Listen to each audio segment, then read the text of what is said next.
Welcome to How I Got Here, a podcast from the Garage at Northwestern exploring interesting journeys of young professionals working at exciting companies and the role that entrepreneurship played in getting them there.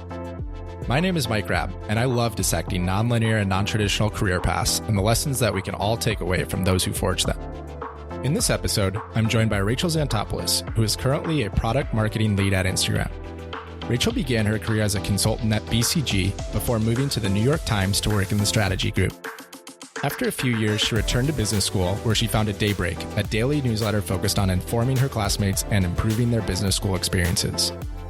Even though Daybreak didn't become a full-time job, Rachel says that the experience and lessons she learned as an entrepreneur were invaluable and even helped her land her role at Instagram. I hope you enjoy this conversation with Rachel Xanttopoulos.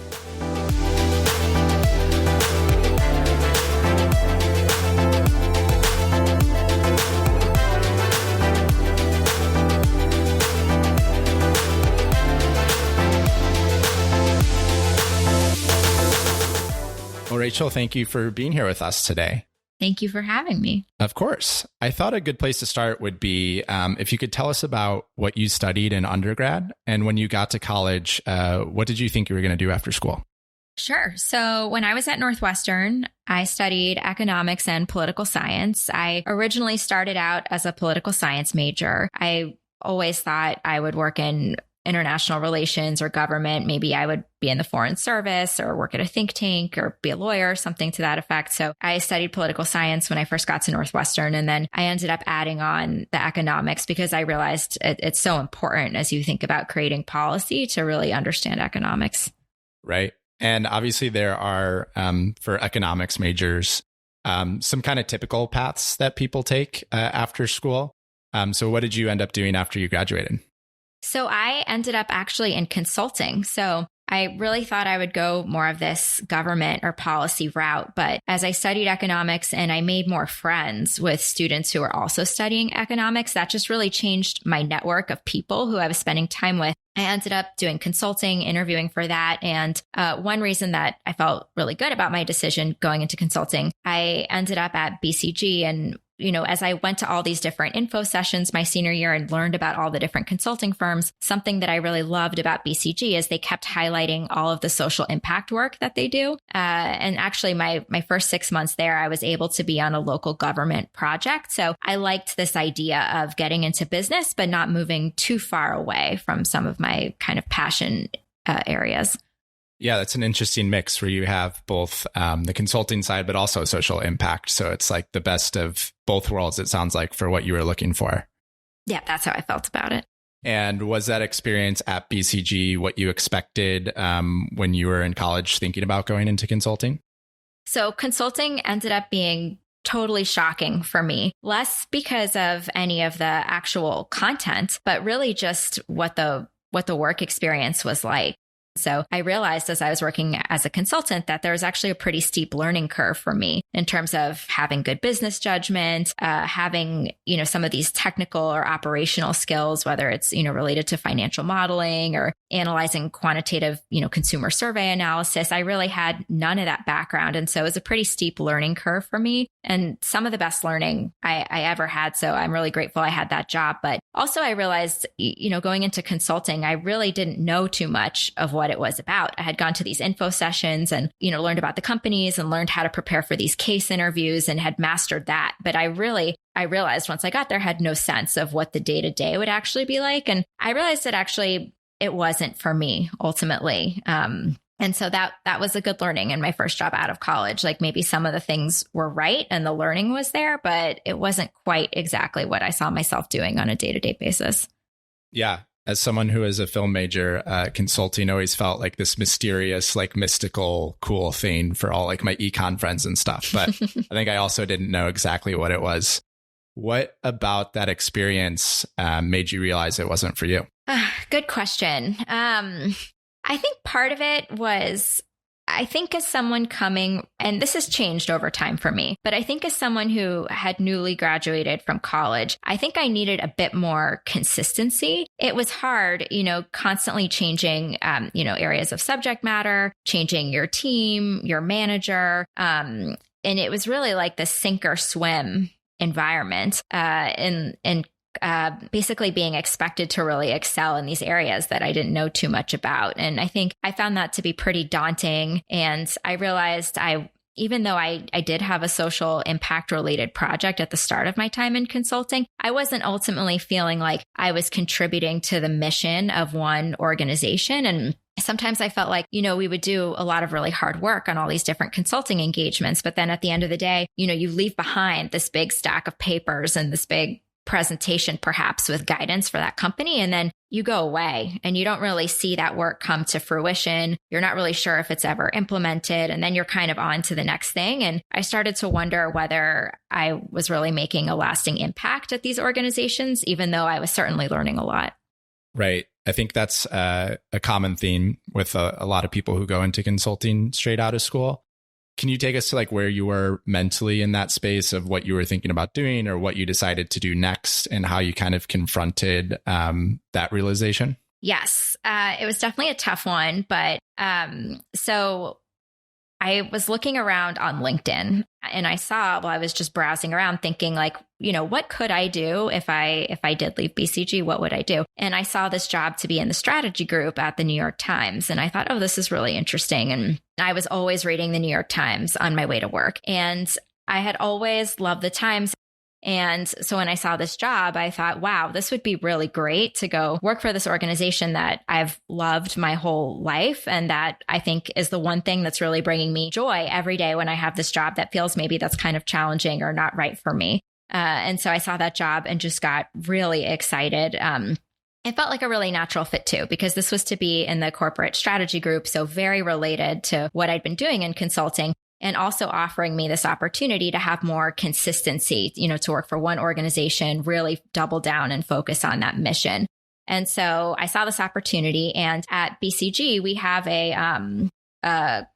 you have a class dean when you're an associate. And I remember telling her that I saw this job and I was really excited about it. And one of the things that's awesome about consulting, and I think BCG does this really well in particular, is the whole time I was there, they're always encouraging us about other opportunities. And she said, oh, I actually went to business school, with someone who works there. And she connected me. And that is how I got that initial connection and went in for the interview. That's an amazing story. It has to be so rare for people to get their next job through a contact at their current job. Must have taken some courage to go to her and, tell her that you wanted to work at the Times. So can you take us back in time? Because I think it's difficult to remember, back in, was it 2012 you joined the Times? That's right. Yeah. The state of news and online publications and newspapers. Obviously, there's been a lot of disruption and innovation since, and it sounds like your role was in the strategy group at the Times. What was the experience like being there, and what type of projects were you working on? It was fascinating, really interesting time to be there. It basically, the Times was really facing this innovator's dilemma. One of the things that was really top of mind at that time was how Facebook, where I am now, and Google, really had a lot of the market share for digital advertising. And so at the Times, we were thinking about, wow, a lot of this is really going to Google and Facebook. Like, how are we going to innovate and continue to grow advertising? And the other projects I worked on were things more on the B2C side. For our customers, do we want them to migrate from print to digital? Is that actually what's going to be best for the economics of the business? And looking at some of those economics and some of those customer needs. So playing a little bit in both spaces. Yeah, it sounds like it was a great learning experience, but also just to get exposure. Like you said, you're looking over at Facebook, where you are now, and Google, and trying to decide what decisions you have to make at the Times to capture some of that market share. Was that kind of your first exposure to quote unquote like tech? Yes, it's so funny because the New York Times is a newspaper company, but that was actually my first ever exposure to technology. When I was an undergrad at Northwestern, the garage wasn't there yet, and we didn't really have this concept of entrepreneurship or tech. Coming out of college, I felt very lucky to even be in the know about these consulting roles, but I definitely had no clue about the opportunity to maybe be a product manager or a product marketing manager. None of that was just even on my radar. And so it wasn't until I got to the Times and I started to see around me, not my direct team, because I was more on the strategy team, but in looking at what all these other teams were doing that we were partnering with, there are all these people who had these, what I thought were very interesting roles that were so close to the customer, thinking about how do we actually innovate in digital. And that was really interesting for me to see these like new digital products that were being created. And I kept thinking, wow, this work in strategy is really impactful, but how cool would it be, to be the person, whether it's, to be the person who's creating these digital experiences. And I realized it's not just the journalists who are moving the Times and what made the company special for it. It was also the people who worked in design and who worked in marketing and who worked on product, who were also directly shaping these customer experiences. I like that. That's an important realization. And so you spent a few years at the Times and kind of rose up the ranks, but eventually decided to leave to go back to business school. Can you walk me through what made you make that decision? Yes. So I think basically there were a few things that were motivating me to go back to school. One was I wanted to get much closer to the customer. So I was thinking maybe I should pursue a career in product or in digital marketing. And so I thought going back to school would be a great way to kind of change careers.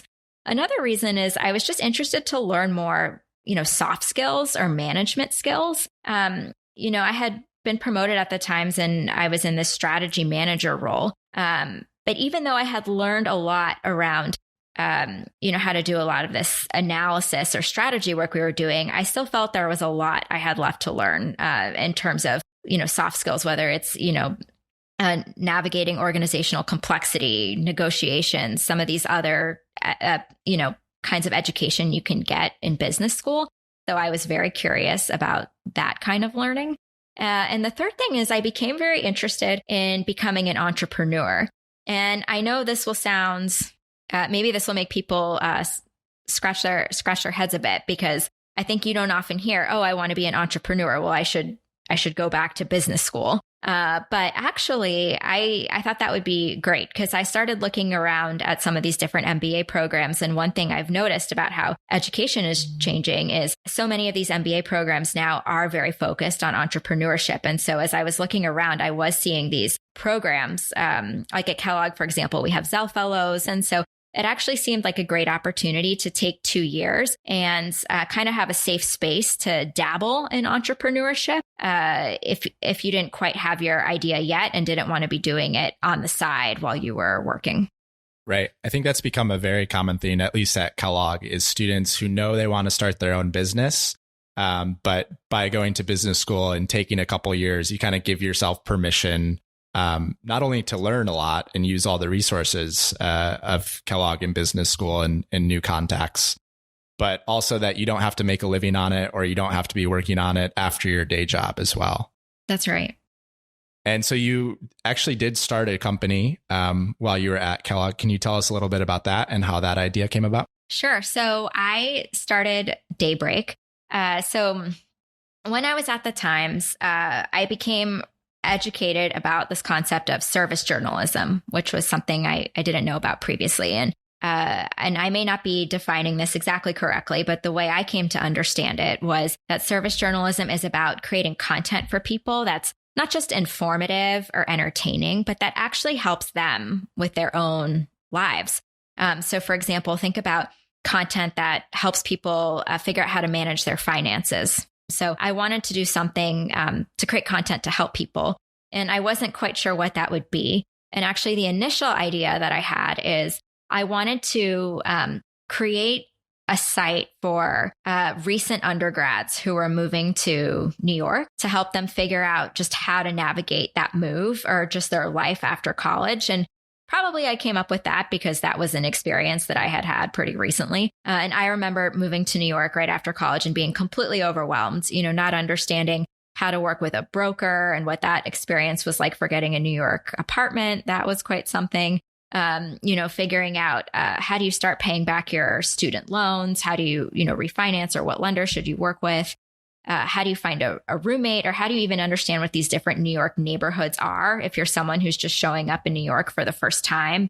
So I originally wanted to create a site to help people navigate these different potential pain points from graduating from college and being new to New York for the first time. That was an idea I had.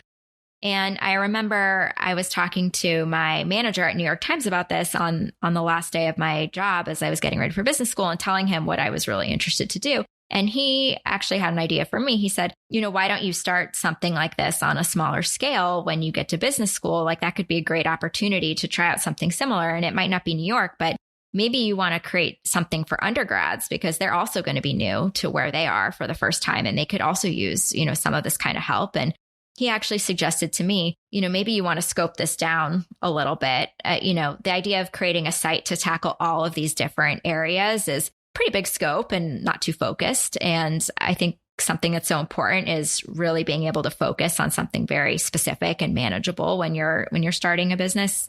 And at the time, the Skim was getting really popular. And I thought, oh, this could be an idea. Maybe I could have an email newsletter that could go out to people every morning. And this could help them kind of navigate their day. And so I got to Kellogg and I was thinking about starting this. And one of the realizations I had just in my very first week of Kellogg was that actually Kellogg students were struggling a bit more than I anticipated. I had assumed, getting to school that actually Kellogg students, being a bit older, having some experience in their career, wouldn't really be facing any kind of like challenges being new to the area. But that actually wasn't the case at all.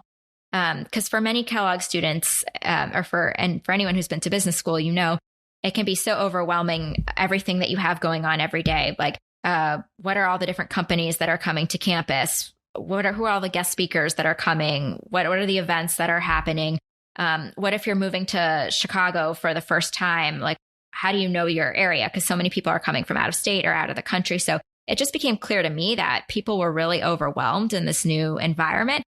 There's a lot of information overload, and that actually maybe if I had a newsletter for Kellogg students, I could help make their day-to-day more manageable and make them have a more seamless, successful experience while they were in business school. I love that your first idea of like your customer are your classmates. Very easy to get access to. So did you start just writing the newsletter yourself, or how did it kind of begin? I did. So I think one thing I remember is I was very nervous to get started on this. Looking back to your point, it feels like a really low stakes thing. Like it's just your classmates. But I was actually very nervous because, I didn't know anyone at school. It was my first week. I thought, oh, what kind of impression is this going to make if I start creating this thing? And will anyone read it or actually be interested? And so I was very self-conscious about this. And I remember I was in class the first week of Kellogg. And I remember on our first, it's like more of a soft skills building class. And I remember the professor asked something like, he was trying to make the point of like, how could we benefit each other as a network, I think. And so he asked us to go around and share like dream ideas that we had. And it didn't have to be for a business. It could be just like anything. Somebody said, they want to run a marathon or something like that. And then he said like, okay, like who can help this person? And then the idea is you would quickly see there's so many people in your class who would willingly jump up and offer to help you. And so I remember I shared that I had this idea for a business, or back then it might not have even framed it as a business. I might have even just framed it as like something I wanted to do at school. And I was really surprised by how many of my classmates sort of raised their hands and were like, oh, I can help you. And, someone said, oh, I used to blog at the Huffington Post, or I used to have a beauty blog, or I can help you with XYZ. And people seemed like excited and energized about the idea. And that's not something that I was really anticipating. So I think just immediately getting this very warm reception from a few people to my idea, and knowing that your classmates at business school saw your venture as like something they wanted to help with, definitely heartwarming. So that really gave me the confidence that, okay, like if I try this thing, it's not like I'll be scrutinized or judged. People will only not only, but a lot of people actually want to help and like want to see me be successful with this. And so my roommate actually helped me get it started, and we got, people to sign up. And then I think the thing that really surprised me is after I started writing this, it really took off. I remember like checking those MailChimp numbers every day. And I guess taking off is maybe an exaggeration, as we were just at Kellogg. This was local only for Kellogg students. But I think seeing the numbers grow pretty quickly, from at first just like, 25 people in a class I was in to over 1,000 people every day. And every day I could see that like 80 to 90% of people or more were opening this thing and reading it.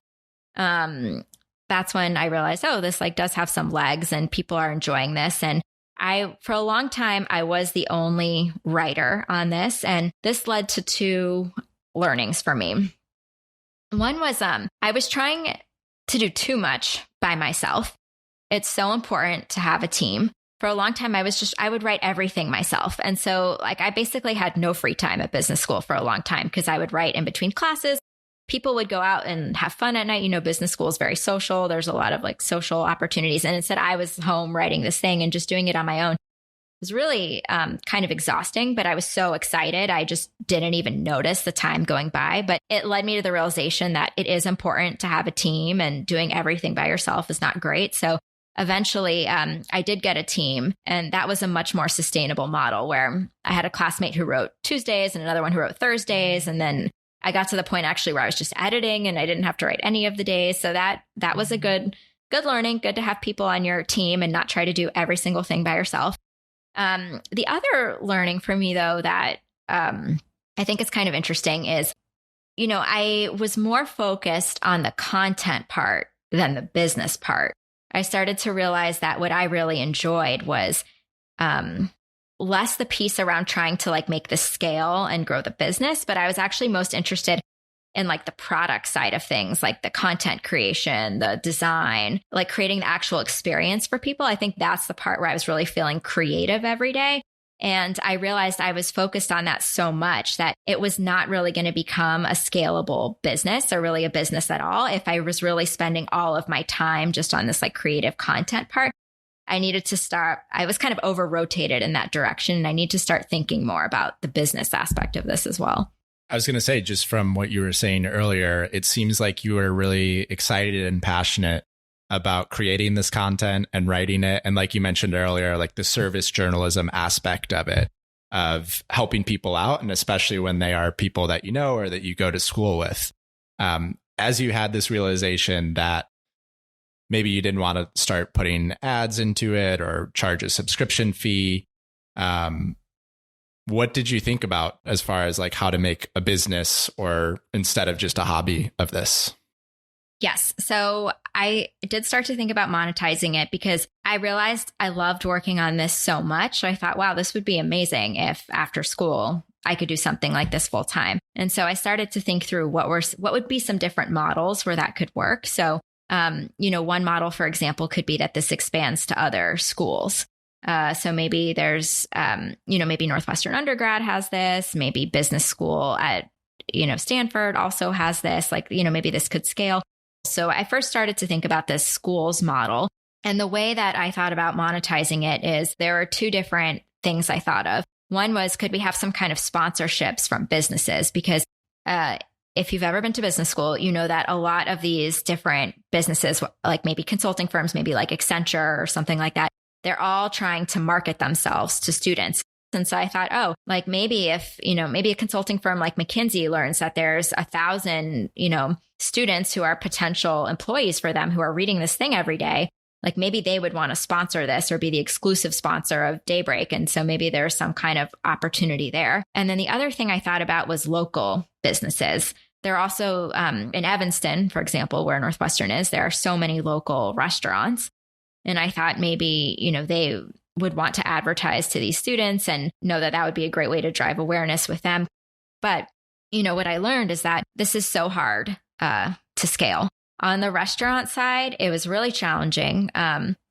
One is, the third thing I should say in terms of these sponsorships that I thought about was really kind of like this branded content opportunity. Like one that we ultimately did was with Accenture. We had the Kellogg ski trip. And so, consultants are always traveling. And so Accenture did some feature in Daybreak about, hear about from the expert travelers, who travel all the time. Like, how should you pack your suitcase or like, something like that. So we're kind of thinking about how could we integrate the advertisers into the content, which seemed like a fun idea. But it's ultimately really hard to scale local advertising. And one of the challenges was that, with advertising in email, especially from local restaurants that are offline businesses, it's not really easy to measure the results. Right. Like the attribution that this customer is at their restaurant because they read it in Daybreak, the effectiveness. Yeah, it's really hard unless you can like integrate it with some kind of reservation system, or you can have some kind of coupon code or a QR code or something like that. It's not very easy to prove to the restaurants that you actually drove any sales for this offline business. It wasn't easy to scale this and get a lot of like consistent business. And I realized like, if you scale this to universities all over the place, you're always going to have the same challenge of needing the same local businesses. So I think at some point I realized during school that it was just going to be really tough to create a scalable product. I mean, aside from the scalability issues we've talked about with, getting the right businesses and scaling it to other schools, even the content production, this was like, even if it did scale to, let's say, 100 other schools, you would always have to have someone like writing all of this content. And so I think I realized that this maybe didn't have a lot of legs as a business. And that's when I realized I might not pursue this full time. And I also think I became comfortable with that because at this point I had been working on it for quite some time, and I was even maybe ready to like spend time on something else.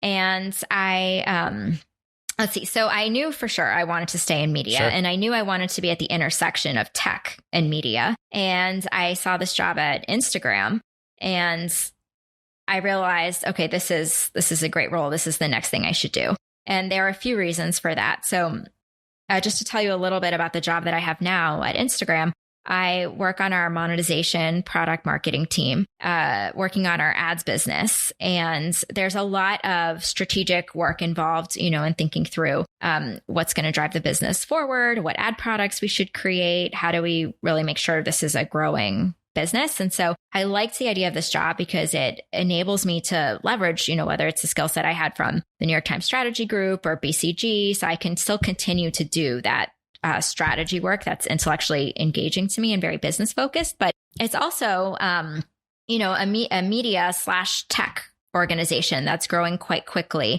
and has a lot of media elements to it. And what I was especially interested in about it is, again, where I was struggling a bit with Daybreak was figuring out how to monetize it.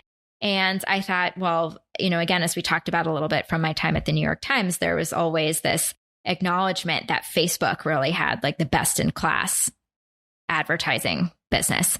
And so I thought, okay, if I ever do want to have, my own media product or organization at some point, and I want to make sure that when I go back and do that, that this is really scalable and that it actually can produce a meaningful business, I thought the best thing then for me to learn next is from the basically one of the best digital advertising companies in the world. How can I really learn to monetize a scalable media business? I was going to say, and it sounds like this was intentional, but it was interesting that your struggle with Daybreak was figuring out how to monetize content and scale it. And your role now at Instagram is monetizing content. And it also sounds like that was intentional because maybe one day down the line, you'll start another media company and you want to have learned from like the best in class of how best to do that. That's right. That's great. I'm curious, did Daybreak come up at all in your interviews with Instagram? A little bit. I think there were fewer questions about the Daybreak product itself and what, I was hoping to do with it. But I think there was some acknowledgement that I was interested in media and interested in news. And I think some of the questions I was asked, what I would do in working at Instagram or what my ideas were, I think were based on some understanding that I was attempting to work in this media monetization area already and that this was a space I was passionate about. Yeah. And so I think I know the answer to this question based on the answer to that one. But was working on Daybreak a worthwhile venture for your time while in business school, even though you didn't scale to work on it full time after school? Oh, absolutely. No question. Daybreak brought me so much joy. And I mean, there were so many benefits. One was I was proud that I made the effort to actually try to do something on my own and spent that time experimenting. I think that's really valuable time that it's, now as I'm so busy in my full-time job, I definitely would not have had kind of the same time on the side or just even the same kind of feeling like this low pressure and being able to the freedom, I think, to experiment without much risk. So I'm really glad that I kind of tried that out. And then also Daybreak this is specific to Daybreak, but Daybreak enabled me to meet so many people because I was always doing these interviews for Daybreak or meeting the community. I really felt like I got to know a lot of my classmates, a lot of professors, a lot of people in the administration. And so like for the community that I ended up with, and then I think just like hearing all the comments from people that sometimes I still get today, like, oh, I love Daybreak. Like that really made my day. Like that feels really gratifying to know that maybe I made some people's day just a little bit better, during that time is a really great feeling. Something that's amazed me about Daybreak is it has lived on at Kellogg since I left. I graduated in 2017. And I remember just a couple months ago in September, the start of the school year for 2020, it was popping into my inbox again, which I couldn't believe. So somehow at Kellogg, it's managed to stay constant and it lives on, which really amazes me. But I think that's probably pretty hard to do in a scalable way at multiple institutions. That's amazing that your legacy lives on. That's great to hear. And so last question for you. What would your advice be for a young Rachel who's still in school? And maybe two different questions here. One is thinking about trying to start her own company. And second, who wants to work at a company like Instagram one day? Good question. For someone who wants to start your own business, I would say, don't be afraid to tell people a few things. One, don't be afraid to tell people your idea. I think I was really shy about articulating to anyone that I wanted to do something entrepreneurial. Maybe it was imposter syndrome. I think I felt like people would judge me or laugh at my idea. I think when a lot of people have these ideas, they're probably a little bit outside the box, and that's what makes them special. But don't be afraid to tell people in your community about that idea, because chances are they will actually help you and want to support you. And then for someone who wants to work at Instagram, my advice would be to just continue to follow your passions and continue to work on things that are interesting to you.